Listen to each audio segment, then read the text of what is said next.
Good morning students. मैं आपको पद परिचय बता रही हूँ। अभी तक का मैंने आपको विकारी शब्दों का पद परिचय बताया। विकारी शब्द हैं संज्ञा, सर्वनाम, क्रिया और विशेषण, जिन पर लिंग, वचन, काल और कारक का प्रभाव पड़ता है। आज मैं अविकारी शब्द बताऊंगी। अविकारी शब्दों को अव्यय भी कहते हैं। अव्यय किसे कहते हैं, पहले हम यह समझ लेते हैं। अव्यय का अर्थ होता है व्यय रहित, अर्थात जिस पर कुछ भी व्यय ना होता हो, जिस पे हम कुछ भी खर्च नहीं करते हैं, उनको अविकारी भी कहा जाता है। क्योंकि जब ये शब्द वाक्य में प्रयोग होते हैं तो इनका रूप नहीं बदलता या इनके रूप में किसी भी प्रकार का कोई विकार नहीं आता, कोई भी परिवर्तन नहीं आता है। उन्हें अविकारी शब्द या अव्यय भी कहा जा सकता है। अब अव्यय की परिभाषा क्या है? अव्यय वे शब्द हैं जिनका वाक्य में प्रयोग होने पर लिंग, वचन, काल आदि के प्रभाव से कोई भी परिवर्तन नहीं होता है, उसे अव्यय कहते हैं। अव्यय 5 प्रकार के होते हैं। पहला क्रिया विशेषण, संबंध बोधक, समुच्चय बोधक, विस्मय आदि बोधक और निपात। अब मैं आज आपको क्रिया विशेषण के बारे में बताऊंगी। क्रिया विशेषण किसे कहते हैं? जो शब्द क्रिया की विशेषता बताते हैं उन्हें क्रिया विशेषण कहते हैं। जबकि विशेषण शब्दों के बारे में मैंने आपको बताया था, संज्ञा और सर्वनाम शब्द की विशेषता बताने वाले शब्दों को विशेषण कहते हैं। परंतु जो शब्द क्रिया, जिस काम को हम कर रहे हैं उसकी विशेषता बताते हैं, उसे क्रिया विशेषण कहते हैं। जैसे बच्चे जोर से चिल्लाने लगे, मैं कल आऊँगा, आप उधर खड़े हो जाइए, मैंने बहुत खा लिया, अब नहीं खाऊंगा।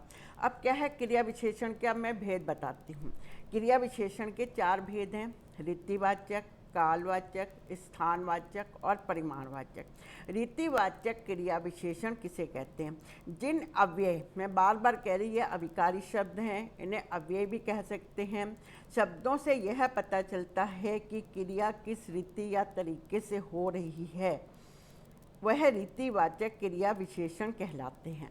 अब रीतिवाचक क्रिया विशेषण की पहचान क्या है, इसके बारे में बताती हूँ कि क्रिया पर कैसे शब्द से प्रश्न करने पर, उस क्रिया पर कैसे शब्द से प्रश्न करने पर कैसे या किस प्रकार के उत्तर में जो शब्द आदि मिलता है वही क्रिया विशेषण कहलाता है, वही रीतिवाचक क्रिया विशेषण कहलाता है।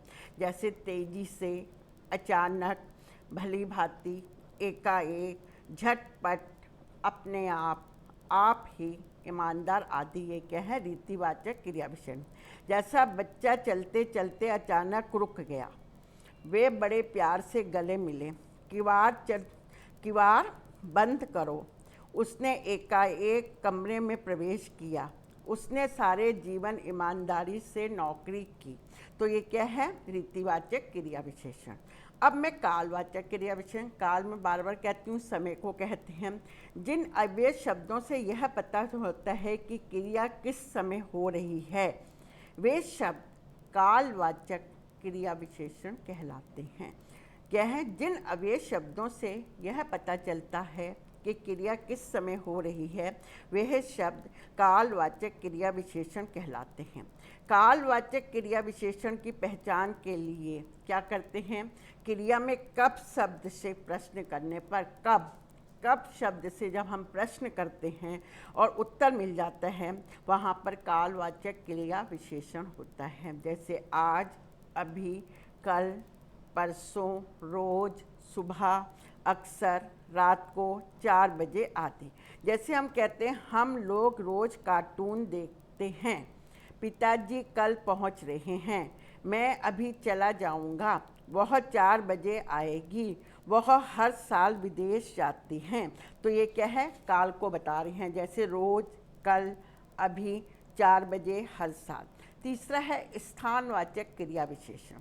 जिन अव्यय शब्दों से, मैं बार बार बता रही, अव्यय विकारी शब्द जिनमें कोई व्यय नहीं होता, जो बदलते नहीं हैं, से यह पता चलता है कि क्रिया कहाँ हो रही है, वह शब्द स्थानवाचक क्रिया विशेषण कहलाते हैं। स्थान कहते हैं जगह को।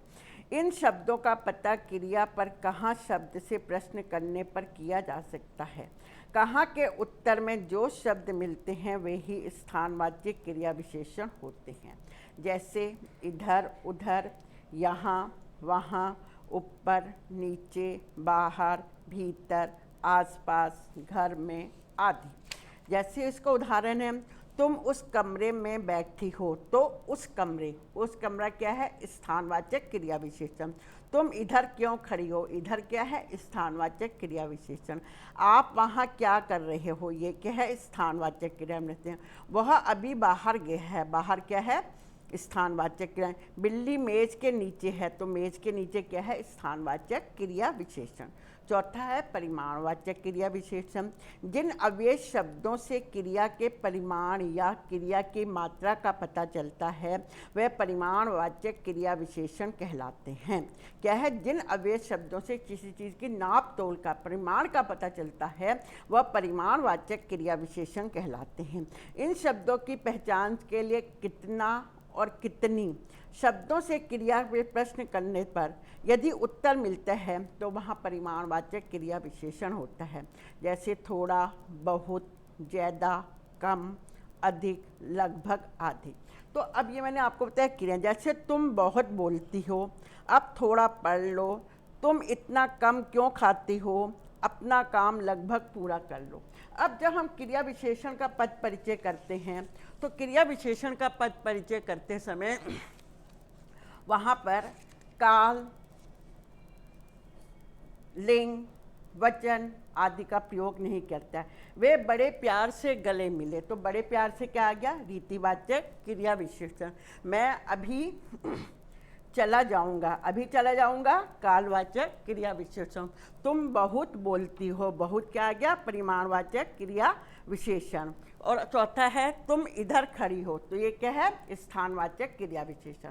जब क्रिया विशेषण का हम पद परिचय करेंगे उसमें लिंग, वचन, काल, कारक कुछ नहीं लिखते, केवल क्रिया विशेषण लिखिए और उसका भेद लिखिए। यदि भेद भी नहीं आता है तो खाली क्रिया विशेषण लिखने पर भी आपको नंबर मिल जाएगा। जैसे एक और बता रही, बच्चा चलते चलते अचानक रुक गया। अचानक क्या है, मैंने अभी आपको बताया था, अचानक रीतिवाचक क्रिया विशेषण।